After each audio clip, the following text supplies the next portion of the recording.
আলহামদুলিল্লাহ লা ইলাহা ইল্লাল্লাহ সুবহানাল্লাহ আলহামদুলিল্লাহ লা ইলাহা ইল্লাল্লাহ লা ইলাহা ইল্লাল্লাহ লা ইলাহা ইল্লাল্লাহ আরশি কুরসি লৌহ কলম সৃষ্টি জাহান ওসিলা আরশি কুরসি লৌহ কলম সৃষ্টি জাহান ওসিলা আলী যে আল্লাহ খুশি হইয়া নাম রাখিলেন হাবিবুল্লাহ সুবহানাল্লাহ আলহামদুলিল্লাহ লা ইলাহা ইল্লাল্লাহ সুবহানাল্লাহ আলহামদুলিল্লাহ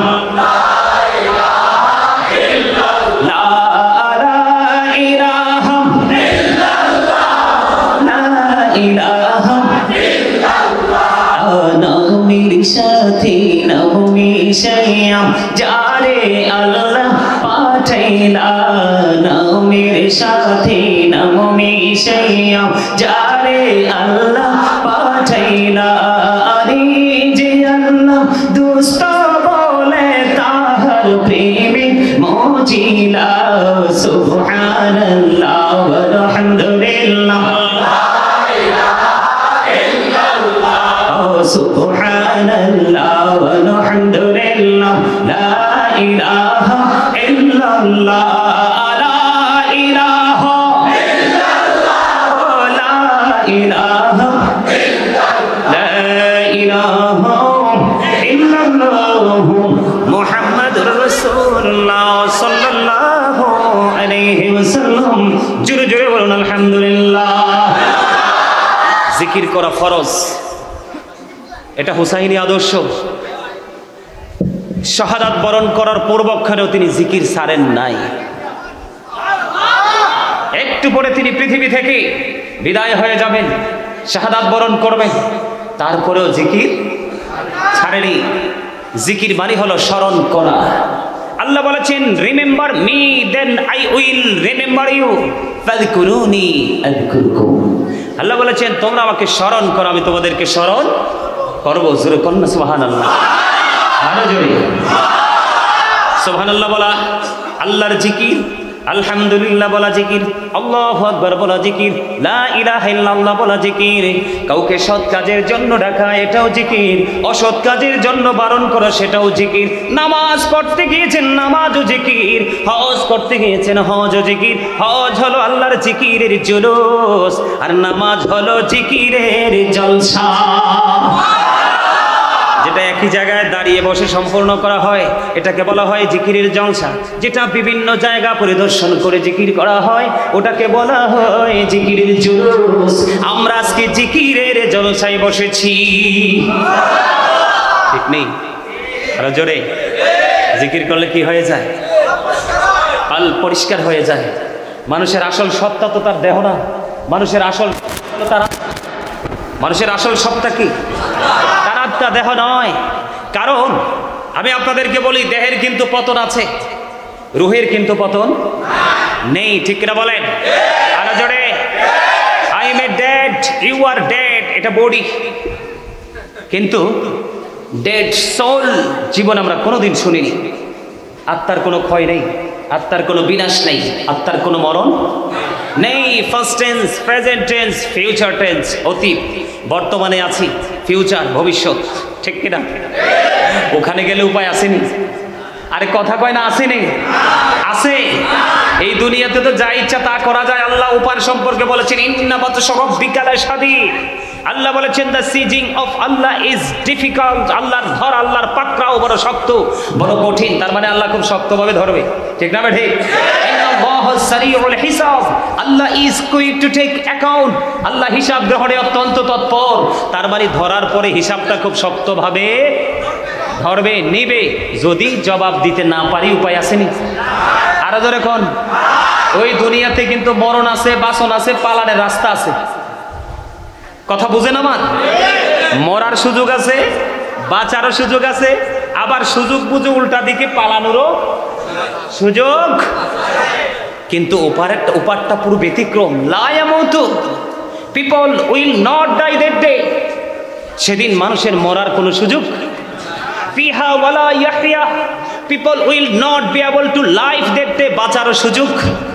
ওমা হুম আনহা বিগাইবিন, ওখান থেকে অদৃশ্য সুযোগ দেয়, পালাবারও সুযোগ নেই। People will not be able to escape that day, ওখান থেকে পালাবারও কোনো সুযোগ। তাহলে এই জন্য আমাদেরকে কি করতে হবে?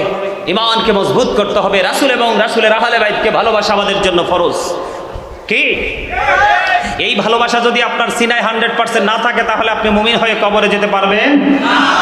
ঠিক না? ঠিক পারবো? পারবো না বন্ধু। রাসূলের কলিজার টুকরা ফাতেমা, মা খাতুনে জান্নাত ফাতেমা, সকল মুমিনাদের জান্নাতে সরদারিনী।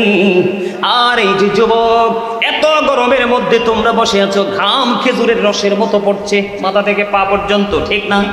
তারপরে বসে আছো আজকের এই 61 হিজরির গরমের মতো, ওই কারবালা মুহররমের 10 তারিখের দিনের মতো, কিন্তু আজকে গরম না, ঠিক কিনা বলে? ইমাম হুসাইন ওনার সঙ্গীদেরকে নিয়ে বন্ধু সত্যকে প্রতিষ্ঠিত করার জন্য, রাসূলের কলিজার টুকরা রাসূলের আদর্শকে পৃথিবীর বুকে নতুন করে আবার প্রতিষ্ঠিত করার জন্য উনি সর্বাত্মক লড়াই করেছেন। যতই প্রতিকূলতা, ফুরাত নদীর পানি ওনার জন্য বন্ধু, ঠিক কিনা বেঠিক? পানি ছাড়া কেউ বাঁচে? কেউ বাঁচে না রে। বন্ধু, তোমরা তো জানো না, ইমাম হুসাইন একটা নাম নয়, এটা একটা কুল কিনারাহীন এক মহাসমুদ্র, যাকে নিয়ে লেখে শেষ করা যায় না। পৃথিবীর সকল গাছকে যদি কলম বানানো হয় বন্ধু, কলম শেষ হয়ে যাবে। ইমাম হুসাইনকে লেখে বন্ধু শেষ করা যায় না।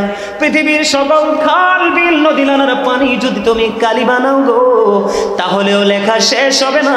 পুকুরের পানি, নদীর পানি শেষ হয়ে যাবে। ইমাম হুসাইনকে নিয়ে যখন লেখক লেখে রে, লেখকের চোখের পানি ফোঁটা ফোঁটা করে কিতাবে পড়ে, খুদ কলম পর্যন্ত কাঁদে, যেটা বিদুর্মীদের চরিত্রে পর্যন্ত সেটা নাই। এমন নির্মমতা, এমন নিষ্ঠুরতা শুধুমাত্র উম্মতের জন্য। বন্ধু নিজের জীবনকে বিসর্জন দিয়ে শাহাদাত বরণ করে উম্মতকে একটা বার্তা দিয়ে গেছে। আজকে আমরা নবীর উম্মত দাবি করি বন্ধু। আল্লাহ কোরআনে বলেছে, তোমরা তোমাদের কাছে আমার নবীর পাথরের আঘাত লেগেছে। বন্ধু, মাথা মোবারক ফেটে লোহ মোবারক বের হয়ে গেছে। কত যন্ত্রণা, কত কষ্ট সহ্য করে আমাদেরকে সত্য রাস্তাটা দেখিয়ে গেছে। নবীজি বলে গেছে, এর বিনিময়ে আমি তোমাদের কাছে কিছু চাই না রে, আমি চাই শুধু আমার আহলে বাইতের ভালোবাসা। আরো জোরে জোরে বলেন না সুবহানাল্লাহ। তোমরা বুঝবা কেমন করে গো? এই জন্য আল্লাহ রাব্বুল আলামিন বলেছে, তোমরা হতাশ হইও না, তোমরা বিচলিত হইও না। পৃথিবীর বুকে একটা হক্কানি আলেমের সাথে প্রেমের ডুরি লাগাও, একটা হক্কানি আল্লাহর ওলির সাথে প্রেমের ডুরি লাগাও, আর তাদের সাথেই তোমরা জান্নাতে আসতে পারবা। এটা আমার কথা নয়, আল্লাহ রাব্বুল আলামিন বলেছেন, ফাদখুলি ফি ইবাদি ওয়াদখুলি জান্নাতি। আল্লাহ বলেছেন, join with my dear people, come to my paradise. Allah বলেছেন, join with my dear people, আমার প্রিয় লোকেদের সাথে যুক্ত হও, কাম টু মাই প্যারাডাইস, আমার জান্নাতে চলে আসো। আপনি আলেমদের সাথে আজকে গাজী সুলাইমানকে ভালোবেসেছেন, বিদায় ইনভাইট করেছেন, ঠিক কিনা বলেন? ভালোবাসা না থাকলে কেউ কাউকে ডাকে না। কথা বলেন না কেন? আপনারা এখানে উপস্থিত হয়েছেন শুধু আহলে বাইতের প্রেম কি জিনিস, কারবালা কি জিনিস বোঝার জন্য, আর বুঝি বুঝি ইমানকে মজবুত করার জন্য।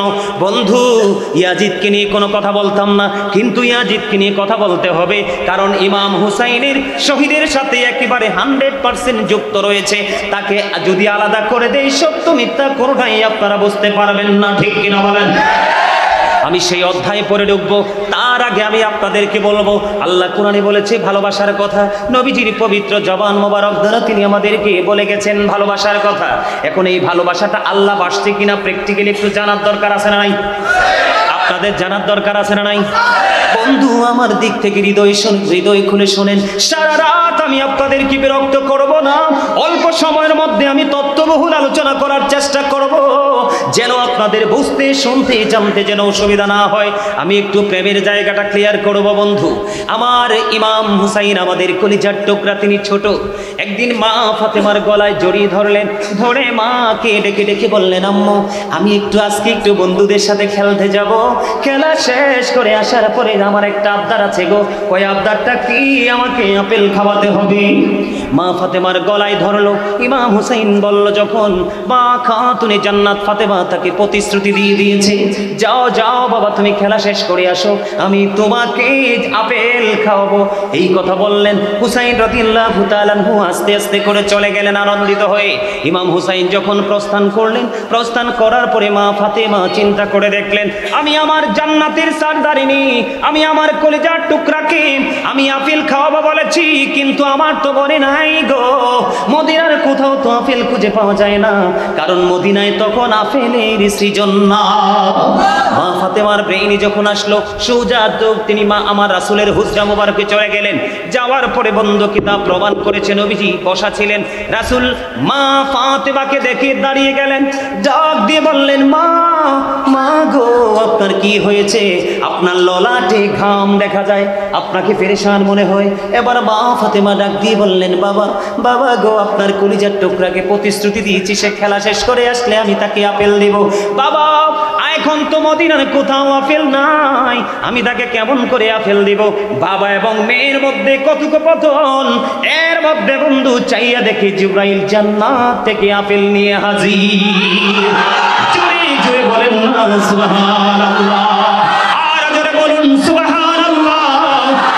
বন্ধু জান্নাতি আপেল নিয়ে যখন হাজির হয়ে গেল, এবার নবীজির কাছে চাইলেন জিবরাইল তিনটা জিনিস, দুইটা বাটি আর একটা চাকু। ইয়া রাসূলুল্লাহ, ইয়া হাবিবাল্লাহ, নবী গো আমার দুইটা বাটি লাগবে, একটা চাকু লাগবে। কিতাব প্রমাণ করেছে আয়েশা সিদ্দিকা রাদিয়াল্লাহু তাআলা আনহার ঘর থেকে দুইটা বাটি এবং একটা চাকু আনা হলো। জিবরাইল আলাইহিস সালাম কি করলেন? আপেলটাকে অর্ধেক করলেন, অর্ধেক করে একটা অর্ধাংশ বন্ধু বাটির মধ্যে বসাইয়া ঢাইকা দিলেন, আর অর্ধাংশ নবীজির পবিত্র হাত মোবারকে তুলে দিলেন, সবাই খাওয়ার জন্য বলে দিলেন। এইখানে একটু রহস্য রয়েছে বন্ধু, পরে আমি খুলে বলছি। এবার কি করলো? আপেল নিয়ে মা ফাতেমা চলে গেল। ইমাম হুসাইন ফিরে আসলো। হুসাইন আসার পরে হুসাইনকে আপেল দিল। আপেল খাওয়ার পরে হুসাইন একটা ডাক দিয়ে বললেন, মা মা গো এত মজার আপেল জীবনে আর তো কোনোদিন খাইনি, এখন থেকে প্রতিদিন আমাকে আপেল খাওয়াতে হবে। এই আপেল তুমি কোত্থেকে এনেছো? বাবা বাবা গো এই আপেল আমি আনিনি, জান্নাত থেকে তোমার নানার কাছে আল্লাহ রাব্বুল আলামিন নিজে পাঠিয়েছে। আর জোরে বলেন না সুবহানাল্লাহ। বন্ধু মা ফাতেমার কাছে হযরতে হুসাইন আর একটা সেকেন্ডের জন্য দাঁড়ালেন না, দৌড়ে চলে আসলেন আমার প্রাণের নবীর কাছে। নানা গো এখন থেকে প্রতিদিন তোমাকে আমাকে আপেল দিতে হবে। একটু রহস্য আছে যে শুরুতে রেখে এসেছি, মনে আসেনি আপনাদের? অর্ধেক আপেল কিন্তু বাটির মধ্যে। অর্ধেক আপেল কোথায়? বাটির মধ্যে। জিবরাইল বলে গেছে, নবী গো এই আপেলটা প্রতিদিন একবার উপরের ভাটিটা সরাবে, প্রতিদিন শুধু একবারে সরাবে, দুইবার নয়। এবার কি করলেন বন্ধু? দিনটা চলে গেল, রাত্র যখন হলো, পরের দিন হলো, এই বাটি ডাকনা সরাইয়া দেখে অর্ধেকটা আপেল পুরো আস্তা হয়ে আছে। জিবরাইল বলে গেছে প্রতিদিন একবার ঢাকনা সরাবেন, অর্ধেকটা আপেল কাটবেন, আর অর্ধেকটা আমি যেইভাবে দেখি যে সেইভাবে ঢেকে রেখে দিবেন। সিস্টেম মতো বন্ধু কাটতে লাগলেন। কাটার পর অর্ধাংশ খাইলেন। খাওয়ার পরে চাইয়া দেখি বন্ধু গতকালকে যেই মজা ছিল আপেলে, আজকের মজা তেমন না, আজকের মজা আরেক রকম। আরে জোরে বলেন না সুবহানাল্লাহ। এমনি করে করে করে করে 2 বছর পর্যন্ত বন্ধু বাটিটা সরাইলে দেখতো আপেলটা বন্ধু আস্তা হয়ে আছে, মানে গোটা। আপনারা কি বলেন? গোটা গোটা হয়ে আছে। 2 বছর পরে আল্লাহর কুদরতে জান্নাতি আপেল আবার অদৃশ্য হয়ে যায়। জোরে জোরে বলেন না সুবহানাল্লাহ। এটা কি প্রেম নয়? এটা কি ভালোবাসা নয়? এখান থেকে শিক্ষা আছে না নাই? আমার মালিক যদি তাদের প্রতি এত খুশি, তাহলে আমরা কি করা উচিত? কথা বলেন না কেন? আজকে যদি হুসাইনি আদর্শ যদি আমরা লালন করতাম, মিথ্যা কথা বলতাম না। আজকে যদি হুসাইনি আদর্শ যদি লালন করতাম, নামাজ ছাড়তাম না। আজকে যদি হুসাইনি আদর্শ যদি লালন করতাম, তাহলে কখনো ওজনে কম দিতাম না। আমরা যদি হুসাইনি আদর্শ লালন করতাম বন্ধু, তাহলে নামাজ পড়ার আগে আমরা ইস্তেঞ্জা করতে যাই, আমরা আপনার তাড়াহুড়া করে আপনার অপবিত্রতা রেখেই আপনারা বন্ধ মসজিদে ঢুকতাম না? কথা বলেন না কেন? এখানে এই বন্ধু খান্তন হুসাইনি আদর্শ আমাদেরকে বাস্তবায়ন করতে হবে। এই দুনিয়া তো বেঁচে থাকবো, মরার পরও বাঁচতে পারবো, ঠিক না ঠিক? আমি আপনাদেরকে আরেকটা মজার তথ্য দেই বন্ধু। ইমাম হুসাইন রাসূলের দরবারে এক গ্রাম্য লোক একটা হরিণের বাচ্চা ধরে এনে দিয়ে দিলেন। হরিণের বাচ্চা দেখছেননি আপনারা? সুন্দর না অনেক? হরিণের বাচ্চা ধরে দিয়ে দিলেন। হরিণের বাচ্চা যখন ধরে দিলেন, আমার নবীজি কি করলেন? হযরত হাসান রাদিয়াল্লাহু তাআলা আনহুকে দিয়ে দিলেন। দিয়ে দেওয়ার পরে রাসূলের কাছে এসেছে একটা হরিণের বাচ্চা। দিয়ে দেওয়ার পরে ইমাম হুসাইন দেখতে দেরি, নানা নানা গো, আমারও একটাই সুন্দর হরিণ লাগবে। কিন্তু নবীজির কাছে এসছে কয়টা বাচ্চা? ছোট্ট একটা হরিণ। ইমাম হুসাইন আমার নবীজির কাছে বন্ধু হরিণের বাচ্চা চাইতে দেরি, আরেকটা হরিণ চাইতে দেরি। এবার চাইয়া দেখে সামনের দিকে দ্রুত গতিতে আমার নবীজির দরবারের দিকে দুইটা হরিণ দ্রুত দৌড়ে চলে আসতেছে। একটা বড়, আরেকটা ওই যেই বাচ্চা দিয়েছে সেই বাচ্চা সেম টু সেম। এবার নবীজির সামনে যখন আসলো, হরিণীর জবান খুলে গেল। হরিণী নবীজিকে সালাম জানালেন, সালাম দিয়ে বললেন, ইয়া রাসূলুল্লাহ, ইয়া হাবিবাল্লাহ, নবী নবী গো, আপনি যে আপনার একটা কলিজার টুকরাকে যে হরিণী বাচ্চাটা দিয়েছেন, এটার মা হলাম আমি মা হয়ে আরেকটা বাচ্চা আমি নিজে নিয়ে এসেছি, আপনার আরেকটা কলিজার টুকরাকে দিয়ে দেন। জোরে জোরে বলেন না সুবহানাল্লাহ, আরো জোরে বলুন সুবহানাল্লাহ। আপনার আমার একা একা চলার কোনো ক্ষমতা আছে? কথা বলেন না কেন? এই আসমান জমিনের মালিককে? আরো জোরে বলেন। কোরআনে বলেছেন এর মালিককে। আমরা ফিরে যেতে হবে একদিন কার কাছে? তাহলে হরিণ কি নিজে আইছে না আল্লাহ পাঠাইছে? আরো জোরে বলেন। এখানে প্রেম দেখা যায় কি যায় না? বন্ধু আমার, এই মুরব্বী দাদা ভাই যারা এখানে, আপনারা দর্শক সারিতে যারা রয়েছেন, তারা অনেক আগে শুনেছেন এগুলো। আগে বেশি বেশি করে আলেমরা এই আলোচনাগুলো করতো মানুষের ইমানকে মজবুত করার জন্য। কিন্তু এখন ওই আলেমও নাই, আলোচনাও নাই, মানুষগুলো প্রেম শূন্য হয়ে যাচ্ছে।